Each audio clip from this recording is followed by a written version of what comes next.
Today's session is on medical legal negligence and its pitfalls and how it affects us.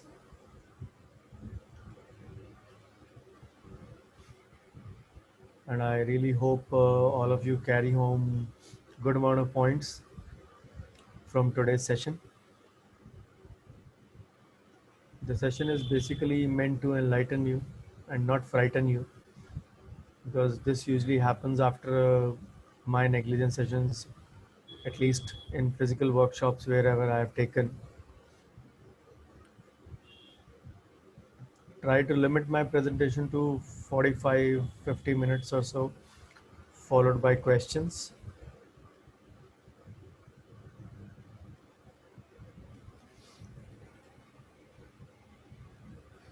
And it is basically the basics part which we'll be covering today.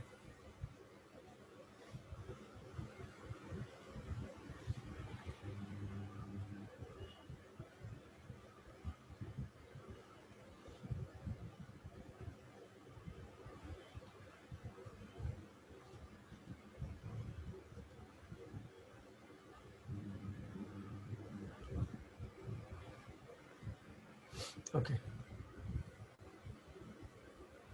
Yep. We are live now. So friends, welcome to today's session. Just changing a bit of settings so that there is no disturbance within the same. I've not disabled the waiting room. Dr. Bhavna and Dr. Vanna are the co-hosts for today. They'll be admitting the participants as and when they join. So allow me to share my screen so that we can begin the session.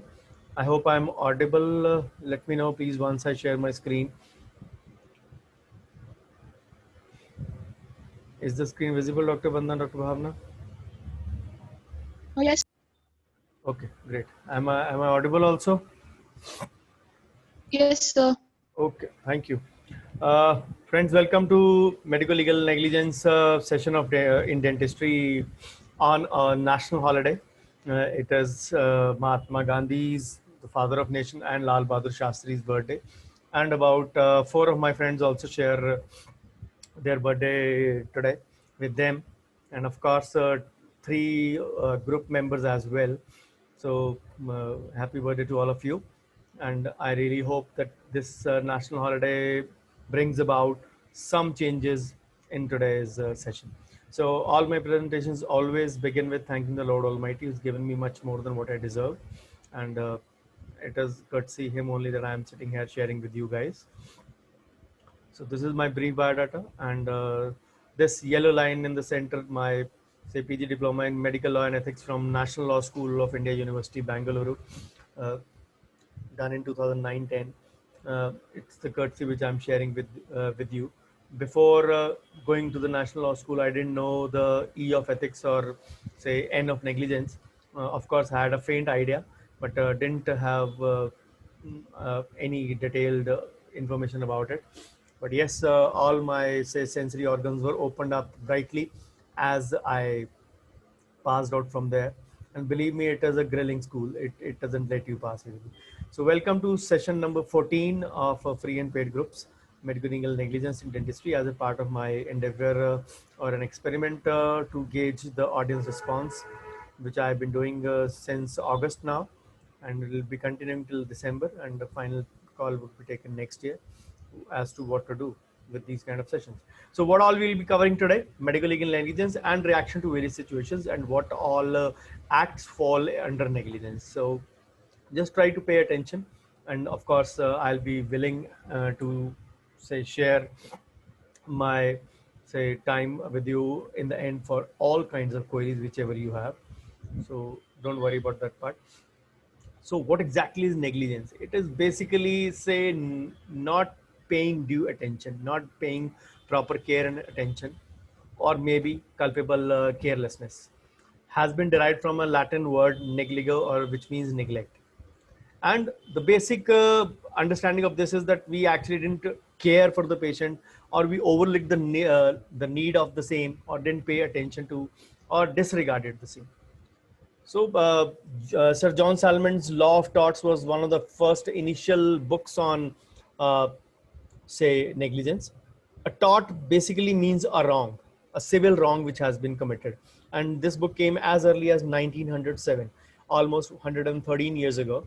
And so, as per Sir John's words, negligence is a omission to do what a reasonable man would do under a reasonable set of circumstances. We are not supposed to do something extraordinary, but something which any ordinary man using an ordinary skill set under a reasonable set of circumstances would be doing or should be doing. And if we fail to do that, we actually fall into the ambit of negligence. So remember, this is a standard of reasonable care, not of perfection. There might be different, say, or parallel views or parallel modes of treatment available for a single tooth. For example, a root canal. For example, a root canal in an anterior tooth. The rotary root canal and the manual root canal both are an acceptable way. Just because an alternate way of treatment is available, it does not render the original treatment, say, path invalid. Because, for example, in this case, uh, anterior root canal used to be performed with manual instruments, but now, yes, rotary has taken over in a big way for most of the treatments. But for anterior, you can still proceed in a manual way. So what does that mean is that your way, if somebody does it in a manual way, still now it does not render that treatment invalid, because the courts will take that into account, whether the procedure involved has been actually differing from the standard of care. And negligence is different from mistake or an error of judgment. You have to remember that. So it may be a breach of duty, as it is called by the law, and this breach of duty actually gives the patient a right to initiate the action against negligence. So that is the reason we are actually supposed to provide a good level of, or say, higher level of quality care.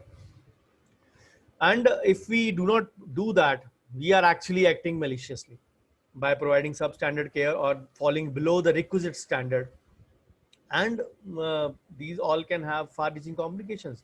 Of course, in most of our cases can be injuries, but in physicians' cases can be even death. But yes, even God forbid, death can happen in our cases also for any allergy to local anesthesia or any other such circumstance. That is the reason it falls under the ambit of standard of skill set. The broad reasons of negligence: the dentists fail to update themselves. We are sitting in our clinic with the old knowledge. I'm not talking of you, but in general, for many of our colleagues passing out from college and never ever touch, say, attending any of the CDs or any of the seminars to update themselves. It was on 19th of September 2018, almost 2 years ago, when there was an update made in the, say, DCI revised code of ethics guidelines 2014, that if you are not updating yourself by the requisite CD points or knowledge, you are actually you will be deemed as doing a unethical task. So on one hand, we actually fail to update, and on second hand, the population has a smartphone within palm's reach, which is say, aided with the help of Dr. Google or Google Uncle, as we call it.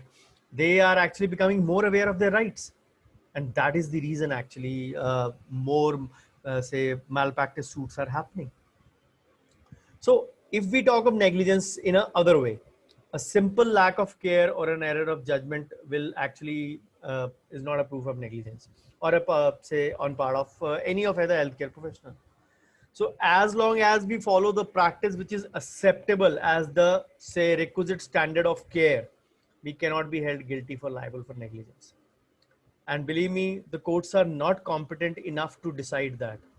They refer it to an independent medical or a dental board, which actually decides that. And once that board decides the same, gives the opinion whether the doctor is guilty or not, the courts make their decision on the basis of that. So what are the two actual, say, major counts of negligence? Either you are not possessing the skill that you possessed. You publicize yourselves as an oral surgeon. Let's suppose you publicize yourself as an oral surgeon, whereas you are not, or you have not been properly trained for that as well, and you were found wanting. Maybe you fractured a jaw. Maybe you say did any other mistake. We'll be taking those things, or you did have that skill, but you did not exercise the competence or the reasonable. As I said, a reasonable skill required to use in that reasonable skill set of circumstances. That is the thing that is desirable of all of us. And if we are not having that skill or not exercising that skill, we fall guilty on both those counts. So there are actually not three but four essential components of negligence. The number one is you owed a duty of care to the patient. There was a breach of duty. That breach of duty resulted in a damage, and that damage can be actually say approximated or say be linked over to that. This is the reason we actually say can make the connection between those two things. So negligence is a wrong or a tort, which is the breach of duty to take care so that it resulted in a damage. Just look at this image again. So the basic elements required for the claim of dental negligence. The dentist owed the duty of care, the dentist breached that duty, the patient suffered damage, and the breach was proximate of patient's damage. If somebody, if I may simplify this chart to you or the four elements to you in a simple way, uh, you attempted a 3-8 left lower third molar. The patient had trismus on the right side, maybe 2 weeks after your surgery. Any reason, the patient does a claim or say negligence suit on you. Obviously, if it is referred to the board, there will be definitely no claim made out of it, because the surgery was performed in 3-8. If the say paralysis or paresis or whatever happens on the forehead side, obviously we know that the nerve supply of the right and the left side is different. So that is the way. The connection has to be there. Unless there is a connection, you cannot actually say hold a dentist guilty. So proportion of dentists announced guilty in dental negligence cases. Highest in Iran, 100%. Italy 74%, Turkey 57, Australia 54, Brazil 47, Finland 46, and India in the range of 40%, 39.63. So again, this is not a low percentage, and majority of these are happening in metropolitans. And we actually need to realize that what is important in such cases is that we pay due attention to the patient standard of care. So again, those things, there was a standard, we owed a certain standard of care via the contract between the patient and the dentist. It might be an unspoken contract, need not be a written contract. We didn't maintain that standard, a breach, and there was an injury resulting from the lack of care, causation, and a connection between the negligent act and the resultant injury. Approximately for the damages to be accorded or awarded to the plaintiff. A plaintiff, patient, petitioner, complainant all mean the same thing. Plaintiff, complainant, patient, petitioner. One who makes a complaint is that. And you are the respondent, the doctor, uh, in that sense. So what are the basic say negligence or the liable headings which all the doctors or the dentists fall under? Number one is tortious liability, then contractual liability, criminal liability, and statutory liability. These are the four heads which under which say dentists can be held, or even the doctors can be held liable. Just have a look. Let's just have a look briefly at all of these. So tortious liability is basically, again, as I said, tort is basically a wrong. So a legal duty to take care which results in damage. But again, the onus is on the patient to prove that the damage was due to negligence. Nobody can walk in the court and say anything, and it will be say the dentist will be on the wrong side. Remember, the patient still has to prove that. The problem with us is that sometimes we fall, say, guilty on the contractual part as well, because we stop the treatment sometimes because of lack of payment. We have to understand that if once we start the payment or once we start the treatment, even if the patient does not pay, the duty of care still remains on us to provide to the patient. But then the plaintiff or the patient or the complainant has to actually prove that you did not exercise the requisite standard of care. Because as I said, the courts also expect the same from all of us. The says requisite reasonable manner under a reasonable set of circumstances. So whether we have used that or not, the courts take the advantage of a expert medical or a dental board. So the damage has to be proved, that the doctor was indeed negligent, and it is not easy to prove some of the times. Believe me, I have a friend in working in civil services. I have given example of that guy many times in my, say, workshops wherever I do. So that person, he's a good friend of mine as well. He has saved a person from 3 separated instruments in 3 separate canals. You can say अगर एक instrument टूटा it can be mistake, दो में instrument टूटा या separate हुआ it can be mistake, और अगर तीनों में इंस्ट्रूमेंट टूट गया of a lower molar, for example, if not 4 canals, if having 3 canals, that is gross negligence. You can't be actually doing that again and again. But that guy was lucky, and that my friend was there in the dental board, and he made a way out for him.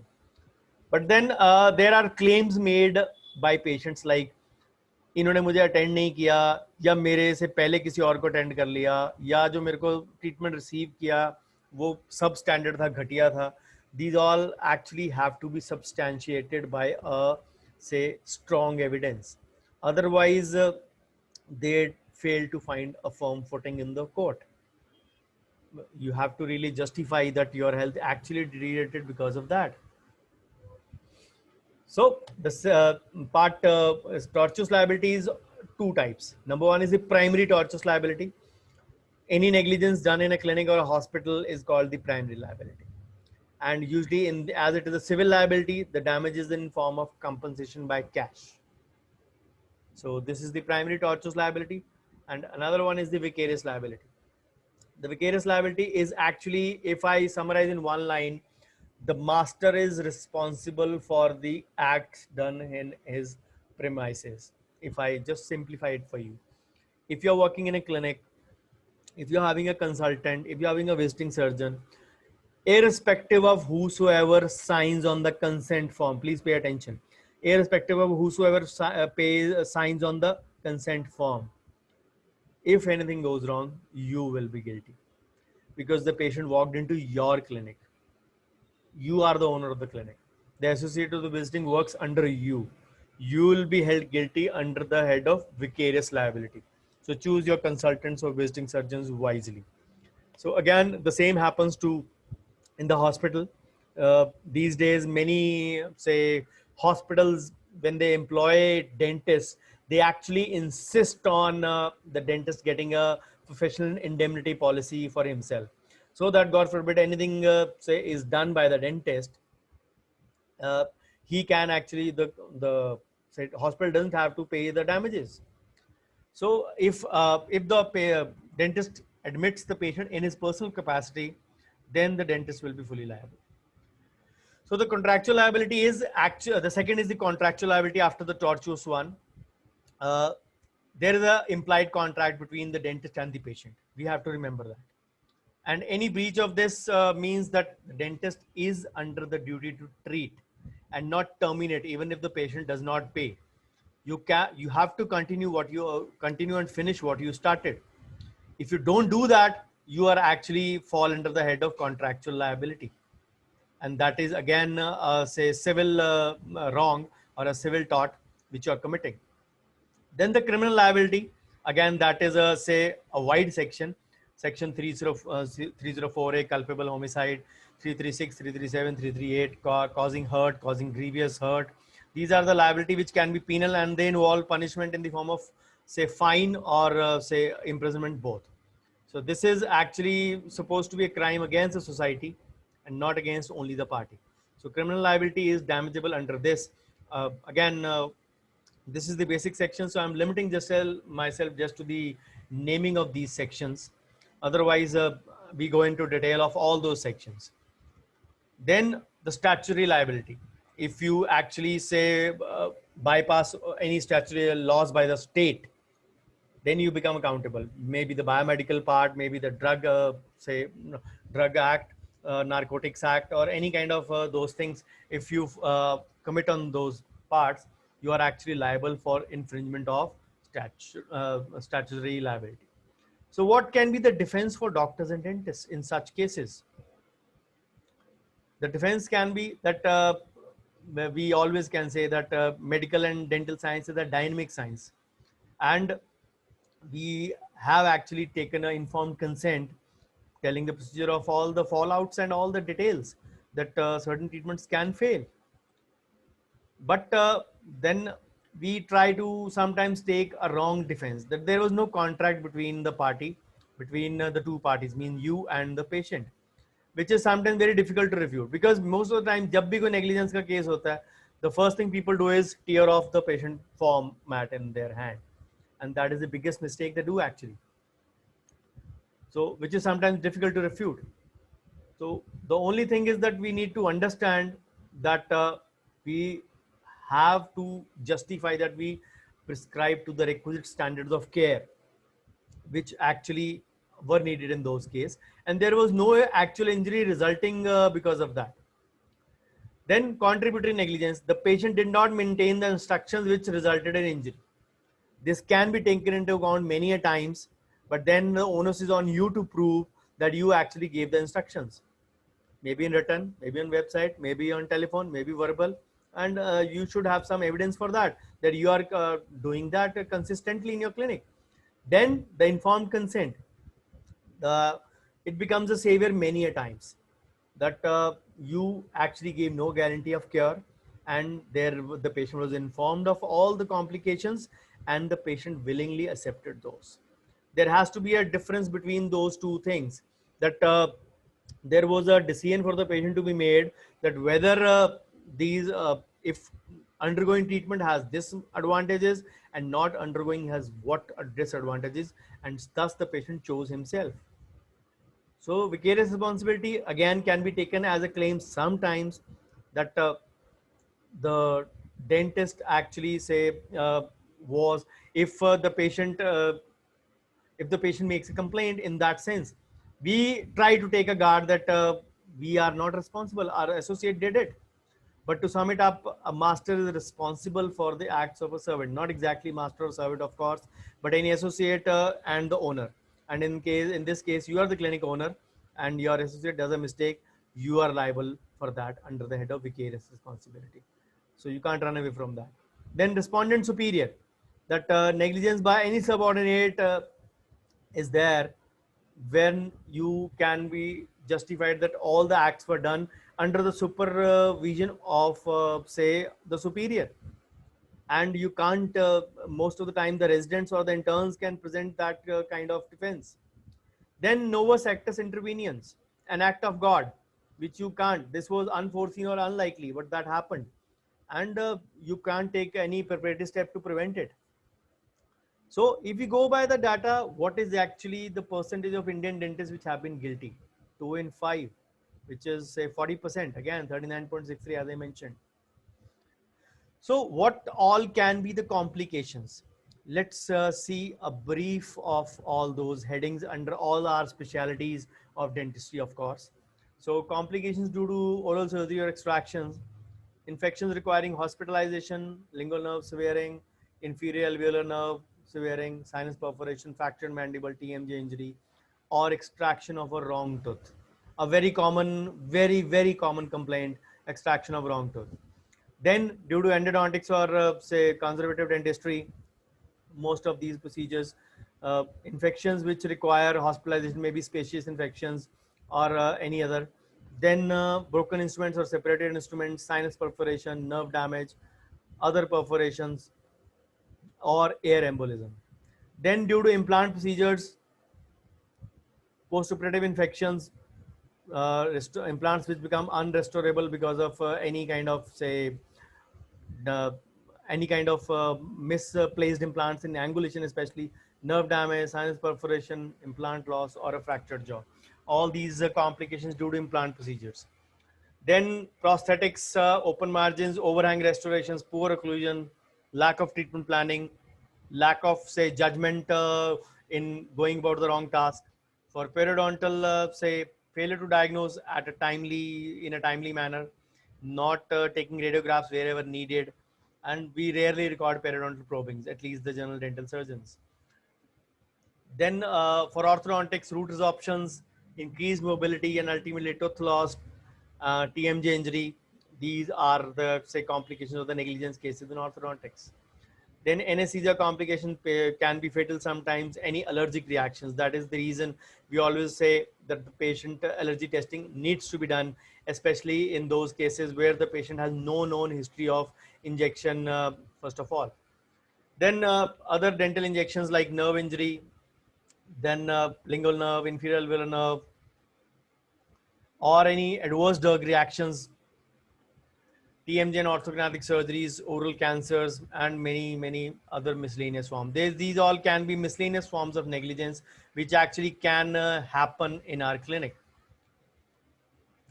So the main problem is that all of these negligence, let me just go back. The first three, if I talk, extractions and implants constitute round about 49 to 50%. The endodontic 24 to 25%.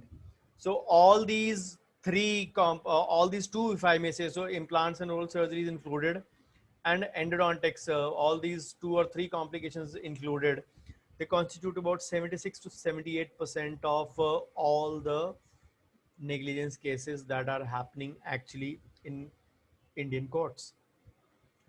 Rest all constitute roughly 22 to 25%. I'll be sharing data with you for that as well. So the mean compensation basically included for extensive bleeding, pain, swelling, or fractures. Majority of these are the ones which have been causing cases. So what is the duty of care? Even if you are offering a service free of cost to the patient and you're charging other patients, you will be held guilty. That is your duty of care. Except in government hospitals where all treatments are rendered free of cost and only a token money is charged for OPD slip or OPD fees or whatever, 2 rupees, 5 rupees, 10 rupees, that doctor is not guilty. So if you're charging for other patients in your clinic, but you are not you have not charged that patient and committed a negligence, you actually still can be held liable. Then the problem is that we sometimes give an advice of certain things which we are not skilled at. We sometimes try to give a wrong advice. So again, as I said, we don't possess that skill that we profess to have. That is again a wrong thing. The duty of care is always, say, judgmental in those parts. We have to exercise that, and that is what makes it actually necessary to not jump beyond the skill set, not jump beyond the requisite skill set. So whatever reasonable degree of skill and knowledge you can or you should apply, because neither the highest nor the lowest say degree of care is expected. We need to exercise a standard, reasonable, acceptable standard of care. And again, the onus is on the patient to prove that you were actually negligent. The courts will still have a pragmatic approach, and they understand that the dental and the medical treatment is full of risks, and the desired treatments may not be sometimes say achievable. The Supreme Court has categorically mentioned every careless act of a medical man can't be termed as criminal, and only when sorry only when the medical man exhibits a gross lack of competence or inaction or indifference to his patient's safety, then he'll be considered ignorant or gross negligent. Similarly, Delhi High Court cannot be an expert in such cases, and the opinion regarding medical negligence will be given by an independent medical board, which shall have more credibility. And unless the board justifies or holds the doctor guilty, the court cannot begin the case. What does it mean? it means that you have to actually be in good terms with your neighboring dentist as well. Why? Maybe tomorrow he is sitting in the medical dental board. You can rest be assured that he is not going to say kind words about you. Dentist कौन सी मिट्टी के बने? I don't really understand. Dentist एक दूसरे के दुश्मन क्यों हैं? कौन सा सब्जेक्ट पढ़ाया जाता है हमें 5 साल में या 4 साल की एजुकेशन और 1 साल की इंटर्नशिप में, that we are cut throat warriors of each other? I really fail to understand where does that fall. So that is the reason we actually need to realize that. Then mean compensation claimed, these are the different amounts of different specialties. You can see all the numbers. They are actually, the oral surgery and implants holds the maximum numbers. So the liability is basically for extractions, root canals, implants, crowns and bridges, failure to diagnose, failure to take care, anesthesia complications, infections, injections, and any adverse drug reactions. Average compensation amount 1,04,000 roughly. That is not my figure. That is as per the data. You are having the references just below the image. That is the average compensation awarded in Indian dental negligent cases. It has been more. It has been more. It can be less as well. But then this is the amount which has been awarded. So dentists and doctors always remember, as I mentioned, just because an alternative line of treatment is available does not mean that what you did is incorrect. You have to say stick to your path. I face this situation. I'll be sharing it afterwards when I take up the queries part. So again, dental x-rays should be routine. And if any patient refuses an x-ray, document it in the patient chart or in your record. And referrals also to be documented by placing a copy of a referral slip separately in the patient chart. Again, a smoking history is a red flag. You need to remember that. So an established standard of care has to be followed, which is there existent as per the DCI code of regulations, and especially the metro practicing dentists. These are the things which are more common actually in the metropolitans. So as I mentioned about, oral surgery and implants constitutes 50.45% of all negligence cases. Endo 26.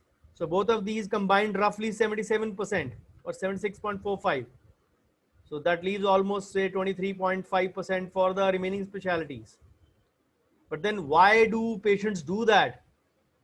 Why do patients actually do that? Wrong and pleasant outcomes, we discussed that. Bleeding, pain, swelling, fracture. These are the most uncommon, say, components which have been there. Or we are negligent during treatment or documentation, record keeping. That becomes a big savior. Wrong tooth treatment, a most common report, especially in tier 2, tier 3 or villages, cities. Then the biggest part, consent related issues. And believe me, we are found wanting at least on 2 counts, either documentation or consent. We might be say correct in other parts, but believe me, documentation also needs to do that. So this is the most common dental treatment which is involved in litigation, extractions. So what exactly are the golden rules? Communication, first consultation. Documentation, making a note in your record keeping. Communication of the documentation, informing the patient of the consent. Documentation of communication, the informed consent signatures, and preservation of documentation, preserving the records. These are actually a must for every clinician, every physician, every dentist. So what are the situations which do not fall under the negligent acts? You didn't provide an ambulance due to non-availability, if you're in hospital or a physician, or if you didn't obtain a consent in an emergency, or if the patient is dissatisfied with the progress of treatment, or if you preferred one patient over another, or if you charged more, or if the patient didn't get the desired relief. These are not negligent acts. Remember these things. So most of the times actually dentists get fearful of these factors. Patient से पैसे ज्यादा ले लिए काम सही किया, you are not negligent. So most problems happen when you actually fail to warn, fail to diagnose, and fail to monitor, or fail to take care of the patient, or improper treatment. So if the dentist fails to treat the patient in a manner in which any competent dentist will do, you will actually say be guilty. Then what is the prevention? Be up to date. of the neo treatment modalities. Exercise reasonable care and skill. Do not jump beyond your skill set. Keep accurate and complete records. Employ qualified staff and associates. Obtain valid consent. Poor record is poor defense. No record is no defense. So जो आप पर्ची फाड़ देते हैं patient की, whenever the case happens, remember you are digging your own grave yourself. So it is observed that in judgments, the focus is on treatment method or formulation or execution rather than the treatment outcome alone. There can be a wrong way, there can be a right way, and there can be a my way. And bad choices can actually mess up your destiny. So thank you for your patience. I know there will be many queries with all of you. So just before I say stop my share for the queries, just a couple of announcements. So today is the MLE negligence basic section. Tomorrow there will be finance basics part 5, and Monday feedback in communication. And after that, we're done with the season 1. So the timings remain the same for Saturday and Monday, 7:30 p.m. And after that, the next sessions will be after Diwali, 15th of November after that. So as this video is streaming on YouTube, on my page on FB as well. So people who are actually watching it, if you want to see other videos, I'm uploading all these sessions on YouTube. You can go to YouTube and search for my channel, Dr. Bhavdeep Oja, and subscribe. And this is my social media presence, all going by my name, Dr. Bhavdeep, without any name space, without any space underscore icon. And all go by my name, Dr. Bhavdeep, except the Facebook page that goes by Dr. Bhavdeep Ahuja. So as I mentioned, so this is my email and phone number if you want to get in touch with me. So those of you who are attending on every page and are not my WhatsApp group members, if you wish to be, you can actually say, send a message to me. I will add you to that. Apart from that, I run a paid group as well. So that is for the payment of 3,500. All the proceeds go to my NGO, CFC Can Fight Cancer. So thank you. And I'll always appreciate your feedback. If you can send it to me, I'll be really happy to do, or post it in the WhatsApp group wherever you are. So thank you once again. And I stop my share for the queries, whatever you are having.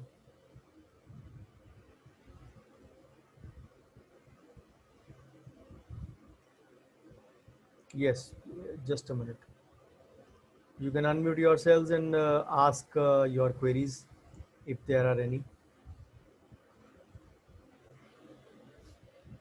Since it was a negligence basic session, I didn't add too much of intricacies in that, because there ought to be a lot of questions whenever I take these sessions. So I always try that I stick to basics in these sessions.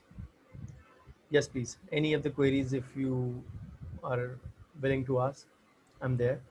In the meantime, I can take up the same from my page as well, if there are any.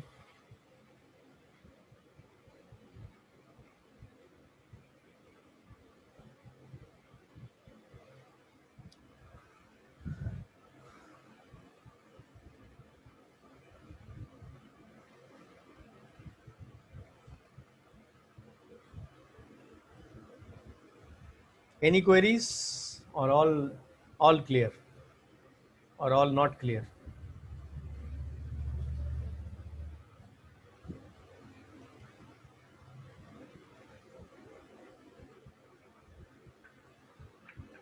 Hi, Dr. Bhavdeep. Yes, Dr. Prabhu. There are many times that you cannot retrieve the instrument. Sometimes situations are there like that. In those situations, how do we defend ourselves? Sir, it is a process actually. What I advise first of all is that we need to cover all those such aspects in the informed consent part. That there can be a mishap or there can be a complication of a separated instrument. Number one. Number two, you are supposed to, and God forbid this happens. Number two, you are supposed to inform the patient. Yes. Number three, you can't run away from that. You have to take first aid for that. First aid means involving the specialist or the consultant for that. And for that, even if the consultant is not able to, do that, remember you are actually not guilty of not taking, say, due consideration for that. You will not be held guilty for that. Then the choice lies on the patient whether he wants to continue with the tooth as it is or wants to extract the tooth. But if the remember, there is a very thin line between negligence and complication. People find that separation of instrument is a complication of a root canal. It is a complication, but if the patient is informed of it prior and after the procedure, those two things. So if the patient comes to know from a third party, the patient still has pain, आपने फिर ऐसे ही कर दिया. The patient comes to know from a third party there is a separated instrument. That is negligence. But if you inform the patient before and after and take a due consideration for that, charging or not charging is a secondary question. That is ideally, I believe you should not. Ideally, I believe you should not, but there is no legal bar on charging for, say, retrieval of or bypassing of that instrument. So even some patients are skeptical even if you bypass that instrument. कि अभी है तो अंदर ही ना, अंदर पड़ा पड़ा infection करेगा. So sometimes those things also happen. So you really need to understand those parts in that. But if you take due consideration in doing whatever as the sequence I mentioned, you will not be held guilty as per law. But if the pain comes to you from a third party, you are surely guilty. Yes, thank you. Yeah. Dr. Harshada has mentioned in the chat, as I was listening to this webinar, I was being reminded of all the times I could have been sued by my patients, although I was taking consents right from the start of my practice, but they were all journalized consents. Yes, a blanket consent. I took a consent session, I think 10 days back with IDE Kodangalur branch, and importance of customized consent form. All of those of you who haven't watched that video, you can watch that. A blanket consent form, meaning I hereby, I so and so authorize doctor so and so to undergo all the treatment, and I will not hold him guilty in any court of law, is actually known as a blanket consent, which is not valid in the court of law. You need to have a customized consent form, and if you have not watched that video of customized consent, you can go to my YouTube channel and search for it and watch that video. So going to, okay, Dr. Madhvi. Hello, sir. Are we supposed to mention the tooth to be extracted in the patient's words on consent form? No, ma'am. The consent can be actually in your terminology which you are using in your clinic. It can be in the patient language as well in the brackets. Let's suppose the patient doesn't have a third molar and you are say going to extract a decade 3/6, let's suppose. So you can mention left lower second last tooth. So you can do that in the bracket, but otherwise you can use your own terminology. So there is nothing wrong in that, in doing your in using your own terminology. What is acceptable all over?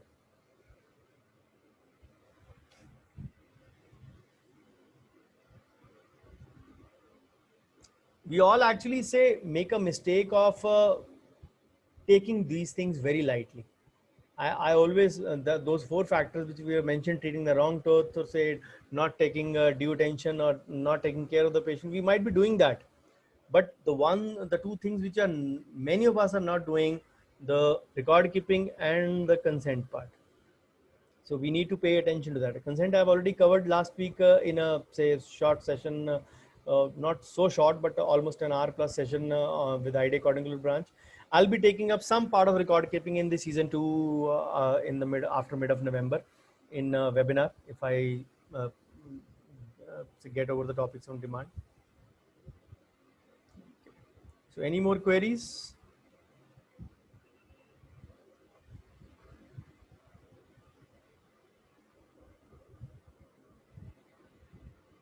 Okay then. Thank you so much for your kind attention. Please do post your feedback in the respective WhatsApp groups wherever you are. So see you tomorrow for finance basics part 5. And believe me, it will be a cakewalk for any beginner or newcomer, whatever you are going to see tomorrow. A lot many new slides tomorrow, just like today. So many of those who have attended negligence sessions before also, at least 60 to 70% slides were new today out of the total slides. So see you all tomorrow 7:30 and again Monday. So that will be end of season 1. So thank you so much and take care and good night.